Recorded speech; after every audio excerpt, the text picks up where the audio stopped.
Okay, I'm going to show you now how to plant your potatoes. In the pack, you're going to get 2 of these small potato planting bags, and then you're also going to get 2 seed potatoes.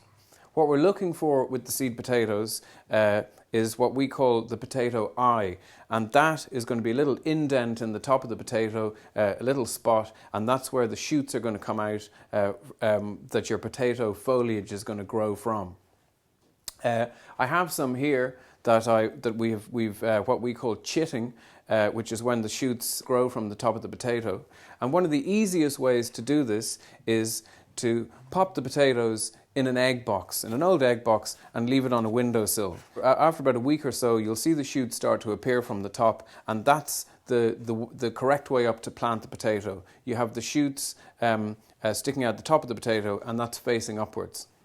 We have the plastic bag here. Basically, open it out, and we're going to fill it with about 4 to 5 inches of compost. Making a bit of a mess here, but not to worry. So as I said, we've 4 to 5 inches of compost in there, and just firm it down a little bit into the bottom of the bag. You're going to get 2 bags and 2 potatoes, so it's 1 potato per bag. So once we have our seed potato, we're going to plant it in our compost in the bag, and we sit our potato into it, as I said, with the shoots facing upwards. Have your compost nice and moist, pop your potato in.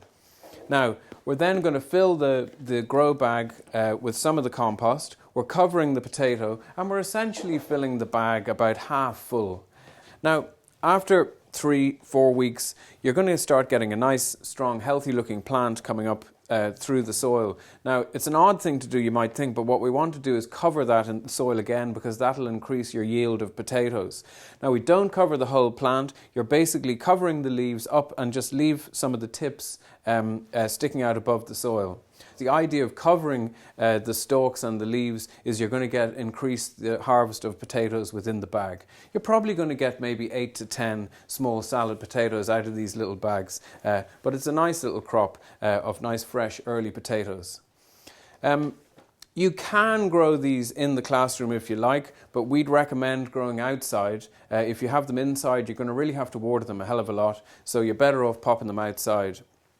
Now, these bags can be a little bit prone to drying out, so unlike your usual rule of little and often, it doesn't really apply to the potatoes. You need to give them a really good soaking. And I'd recommend, if you have a dry spell, you're at least doing that twice a week. You don't want the bags to dry out. When the potatoes then start flowering, this is when a lot of the growth will be going to the actual potatoes, and you need to keep them really moist through this time. Once the flowers have finished and come off the plant, kind of beginning of June, you're going to get a nice little bag full of small salad potatoes. So that's really it. It's very simple. That's how you're going to grow your salad potatoes in these little potato planter bags.